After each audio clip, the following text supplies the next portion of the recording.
Glue removing. Remove the FPC.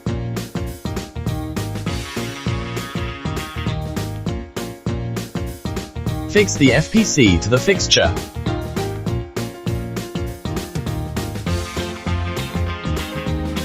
Glue removing.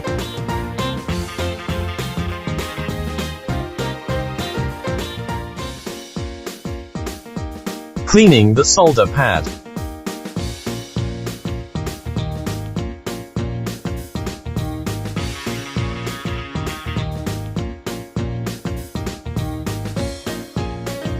Recognize position of pin 1. Soldering the chip.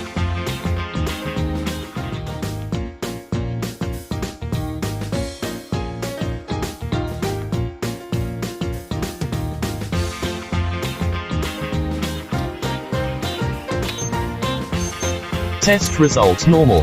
Recorded IC data normal.